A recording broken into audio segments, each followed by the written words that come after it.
Radio Red de RCN. Grandes audiencias. En la hora de la verdad, al oído.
Bueno, William, espere que le guste esa cantante, ¿no? Ahí se la traigo como para aliviarle el corazón.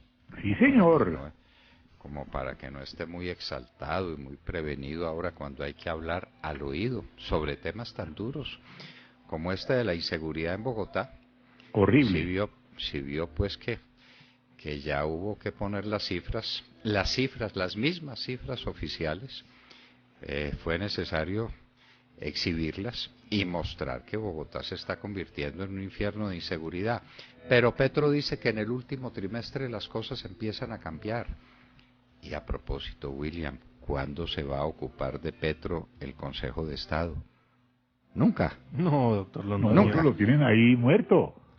Y esto de la inseguridad ya no es percepción, ¿no? Ya no es que le salen con las encuestas a la gente a preguntarle si se siente segura o no en la ciudad. Ya es, como lo dice usted, doctor Londoño, con las cifras oficiales en la mano. Pero ¿cómo burla la ley? ¿Cómo burla las disposiciones? ¿Cómo le saca el cuerpo a todo?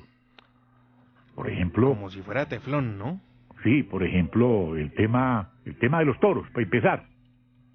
Entonces aquí en Bogotá no se hacen toros porque Petro dice que no, y se inventa el tema de que hay que reforzar la plaza de toros, el circo de toros de aquí de Bogotá, y no hay manera, bajo ninguna especie, de que este señor acepte ningún fallo, porque la justicia es por eso van a tener que hacer en Subachoque un festival el próximo sábado con Pablo Hermoso de Mendoza, porque la gente se tiene que ir para otra parte. Pero ay María. Bueno, William, eso pues es lo que está pasando en Bogotá. Aumenta la inseguridad. Petro está ahí. El Consejo de Estado no dicta sentencia, no cumple con su deber. No, y no es una sentencia, no se le olvide que es apenas un autico. Es que un consejero de Estado a favor de Petro pronunció un decreto de suspensión provisional de la orden de destitución que dio el Procurador General de la Nación. Y eso obviamente se apeló ante el Consejo de Estado. Pues, ¿cuál ilicitud flagrante o ilegitimidad flagrante de la decisión del Procurador? Ninguna. Y el Consejo de Estado no atiende la apelación. Y pasan los días, y pasan las semanas, y pasan los meses. Y el Consejo de Estado quiere que el país lo tenga en buen criterio, que lo tenga como una institución que merece fama y que merece credibilidad. ¿Cómo? A ver, dígame cómo. Bueno, eso no es posible. Bueno, William, díganos qué más cosas tiene para contarnos al oído, porque yo tengo varias. El expresidente Uribe se hizo sentir nuevamente contra el proceso de paz entre el gobierno de Juanpa y las FARC. Dijo el jefe de la oposición, Santos firma un acuerdo con las FARC y da amnistía a quienes generan nuevas violencias. Con elegibilidad política de cabecillas terroristas, se entenderá premiado el delito, sin cárcel para quienes hayan cometido delitos relacionados con narcotráfico, el secuestro o reclutamiento de menores. Estos casos se seguirán presentando. El gobierno sigue igualando a las fuerzas militares con el terrorismo. También dice, sin exigir entrega a víctimas de dinero de narco y secuestro, sería mal ejemplo de lavado mundial de dinero. También no, ese es el punto, William. Ese es el punto Montserrat? también. Ese es el punto, ¿no? El lavado de dinero. Eso Pues va a ser claro. un ejemplo de lavado de dinero. Lo dijo el procurador. Lo dijo el procurador y no hay respuesta, ¿no? Por parte del gobierno. ¿Qué va a pasar con todo ese dinero de las FARC? Pues es que en Montserrat acaban de encontrar un lavadito de dinero de 2.3 billones de pesos. Hágame el favor. Y eso es con negocios de oro. Y yo le Claro. pregunto, ¿quién es el que está detrás y al frente y por todos los costados de la explotación ilegal del oro? ¿Quién? La guerrilla, doctor Londoño. Las FARC. Obvio. Ah, bueno, Las pues FARC. El cartel de la guerrilla. el cartel, Y si es el que- cartel de la guerrilla. Si es que lo dejan saber, ¿no? Porque ya se suicidó este fin de semana uno de los implicados en ese escándalo. Sí. Justo antes Sí. de la audiencia. Sí, como lamentable. Sí. Muy lamentable porque pues, triste. la justicia se tiene que servir y bueno, con la gente Por eso. en esa sí. Entonces, William, vamos para allá, vamos para un gran lavado de activos. Sí, señor. Pero Y mire, hay- William y- y doctor Londoño, perdóneme decirles que este fin de semana se conoció una entrevista con el ELN, con alias Antonio García, donde cuenta este líder guerrillero, narcoguerrillero, que el gobierno viene sosteniendo también diálogos con esa narcoguerrilla hace más de 2 años. Entonces el lavado no va a ser solamente para los bienes de las FARC. Acérquese un poco más al micrófono, Alejandro, por favor, lo Estoy estamos... al lado del micrófono, doctor Londoño. No, pues yo lo estoy viendo un poco lejano, o habrá que revisar su micrófono. El volumen del micrófono, mejor. Ahora sí, vea, Gracias vea, a la pues. dirección tenemos volumen. Ah, Entonces vea, el tema es, doctor Londoño, que no solamente se quiere hacer un gran operativo de lavado de activos con la narcoguerrilla de las FARC, también con el ELN, como lo revelara Antonio García este fin de semana, alias Antonio García, el jefe militar de la narcoguerrilla del ELN. Dijo que Juan Manuel Santos y su gobierno vienen sosteniendo diálogos con esa narcoguerrilla desde hace 2 años, a instancias del presidente venezolano Hugo Chávez, que pues todos sabían que fue el artífice de las negociaciones con las FARC, pues también con el ELN. Y mire, el ELN negó todo vínculo con el narcotráfico en esa entrevista. Dijo que no han tenido cultivos, que no han tenido laboratorios, que menos rutas o negocios, ni tampoco distribución de ningún tipo de narcotráfico. O sea, Ellos se han especializado en la extorsión y en el ataque a las estructuras petroleras. Y se han enriquecido robándose los activos de los departamentos donde trabajan, por ejemplo en Arauca. ¿Por qué las grandes regalías de Arauca desaparecieron? Porque se las robó el ELN. Claro que las FARC ayudaron, allá ayudan todos, allá se dieron cita a todos los demonios para robarse ese hermoso departamento de Colombia donde nació nuestra libertad. Pero el ELN se especializó en Arauca. Entonces ahí está el ELN y está pidiendo pista, y ahí está el padre de Rúa ofreciendo sus servicios para claro, conversar con esos próceres que casi no le han hecho daño al país. ¿Cuándo será que se hace un balance del daño ecológico que ha causado el ELN con las voladuras de los oleoductos? Pero- ¿Y dónde están los partidos verdes? pero mire, doctor Cuando se Londoño, habla, Los sí, partidos sí, verdes sí, callados, aparecen por callados, ningún ni una sola palabra. Nada. Los verdes no dicen una sola palabra Se ponen contra el verdes. peor atentado que se ha cometido contra la naturaleza en el mundo. pero mire, En el mundo, óigalo bien. En ninguna parte se ha atentado tanto contra los ríos, la fauna, la flora, la naturaleza, como en Colombia por parte del ELN. pero mire, doctor es- Londoño, a pesar de esa evidencia y de las noticias que hemos dado en la hora de la verdad sobre la destrucción del medio ambiente en departamentos donde opera el ELN, como Arauca y Norte de Santander. Mire lo que dicen ellos. Ellos dicen que tienen una ética, ¿cierto? Y que dicen que tienen una visión sobre la vida. Y mire esto que es peor.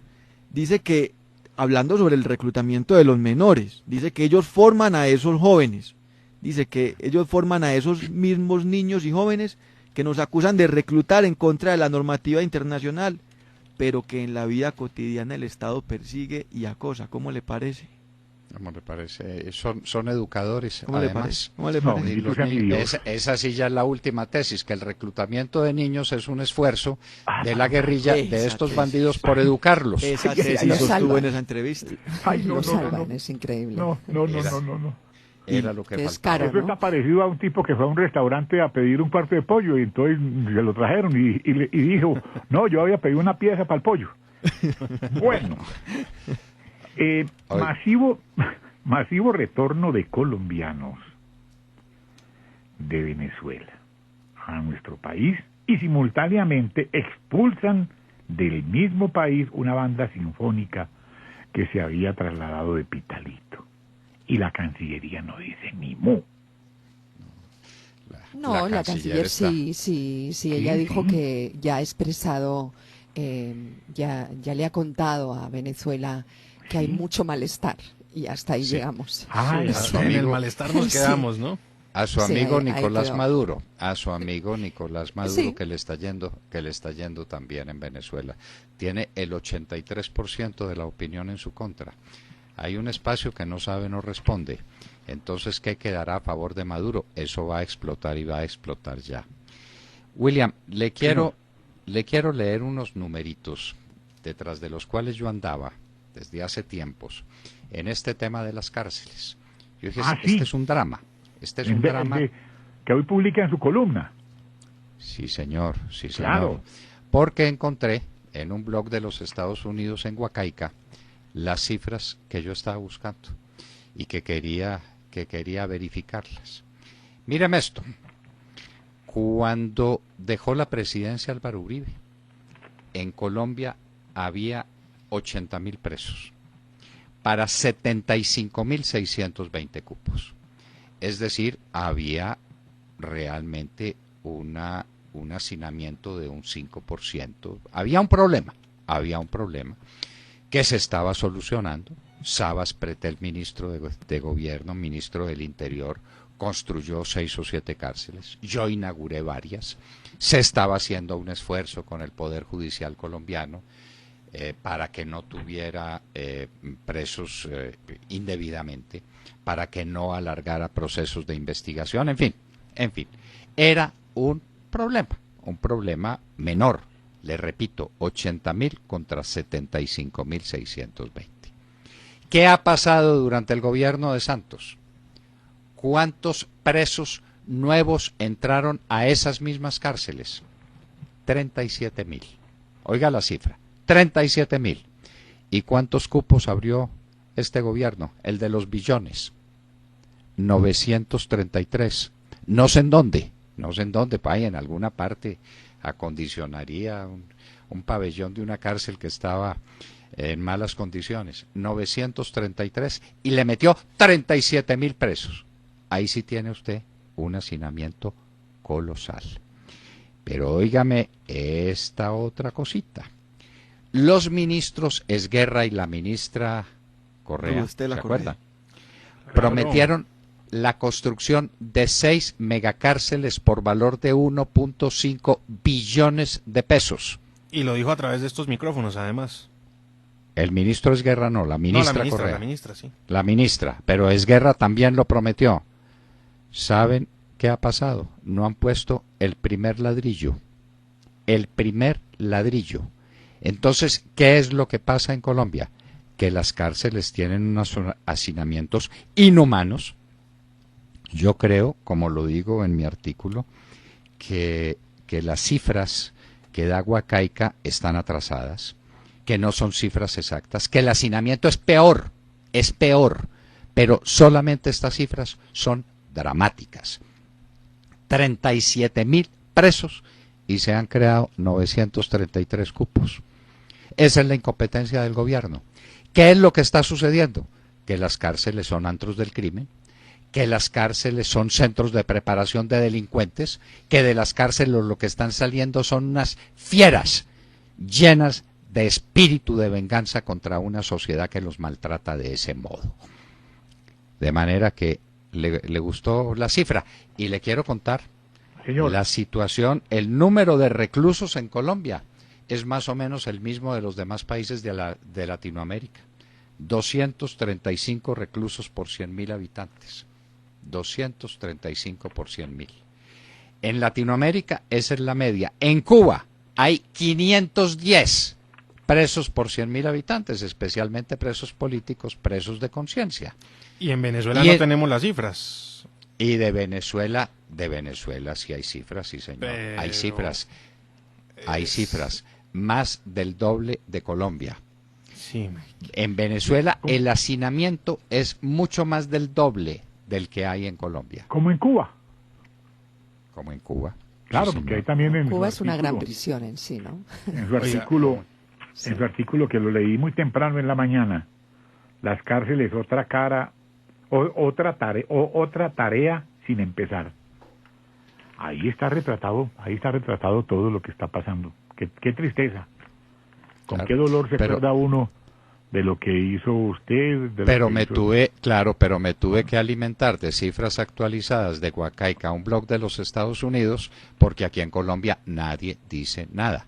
Y el ministro mudo, y el gobierno mudo, ya ni siquiera promete megacárceles. ¿Cómo estará el ministro de fregado que ni siquiera eso? Pero es que ¿con qué, doctor Londoño, además? Ah, bueno, ¿con qué? No, ¿Con y qué? es que Porque hasta la ¿Con qué? Es que Defensoría hay del que preguntarle Pueblo. a Mauricio Cárdenas, ¿con qué? La ¿Sí? Defensoría No, del pero Pueblo. pronto le pedimos prestadito a Tony Blair alguna platica de esas que se gana y alguna cosa, ¿no? Ahí estamos detrás de Ya. los contraticos del señor Tony Blair. Estamos recopilando la información para ser muy precisos con lo que revelaremos muy pronto. Por otro lado, los indígenas le apuntan a que el gobierno nacional les destine 18 billones de inversión y desde hoy están preparando una nueva minga. ¿Cómo les parece, pues? Y Codensa está preparando una nueva huelga. Teóricamente no, según la Constitución Nacional, esa huelga no es posible porque no está permitida la huelga en servicios públicos esenciales. Y la energía, vaya si es un servicio público. Sí, imagínese. Pero después de que hacen huelga los jueces y se les tolera la huelga, entonces pues los de Codensa dicen, si los jueces hacen huelga y tienen a su cargo nada menos que pues el servicio claro. público esencial, que es el de la justicia, nosotros, ¿por qué no? Cuando los jueces hacen huelga es porque se corrompió la sal. Yo nunca había visto eso. Sí, señor. Sí, Se porque corrompió. Se corrompió la sal. Ahí uno no tiene otra explicación distinta que darle al mundo. Porque la gente, pues está bien, que como aquí secuestran militares, como se dice ahora, que los... Lo retienen, William, no. No secuestrados, imagínese. retenidos. no son secuestrados. Oiga, el mundo al revés, imagínese, aquí sí, el mundo es al lo del revés. Cauca es bastante O sea lamentable. que un soldado de la patria hace... Sí, qué pena, pero qué Ahora- imagen. ¿no? ahora Se le vuelan de un secuestra- retén. Ahora secuestran a los soldados. Sí, Esa sí, esa sí y es el lo titular último. y el titular es lo soltaron. Anoche a las 10 de la noche lo soltaron. Claro. Lo soltaron. Como la gran noticia, como que dice, nos hicieron el favor. Cuando el titular debería ser, arrestaron a todos los que tenían secuestrados a los soldados. Claro, sí. Bueno, sí. y el general Lasprilla mudo, y el general Rodríguez mudo. Es que el mando militar se lo dieron a un par de mudos, Claro. y que están viendo cómo arruinan y cómo acaban con el ejército. Tenemos que preguntar qué pasó con el decretico que están aplicando y que le quitó la cesantía a los oficiales del ejército de Colombia. A ver qué fue lo que ocurrió con eso. ¿Se acuerdan que hicimos, Claro. que dimos la noticia a finales del año pasado? Hablamos con Acore, propusimos el tema y eso lo taparon y lo taparon. Y a los generales les importa un comino porque el tema empieza a golpear de mayores en adelante. Es decir, de mayores hacia abajo, de mayores De los que están haciendo curso para teniente coronel, esos son los primeros que se quedaron sin cesantías. Y lo de la policía, William. ¿Cómo le parece pues la tesis de Palomino, movida desde luego del Ministerio de Hacienda, que los policías se tienen que jubilar a la misma edad ¿te acuerdas? que los tenedores de libros y los empleados de mostrador en un almacén a los 62 años de edad? Unas personas que se juegan la vida todos los días, el día entero, que tienen una tarea completamente distinta de la que tienen los demás colombianos y por eso tenían un régimen especial de jubilación. Se los están quitando. Usted ya sabe que está doña María Corina Machado, ¿no?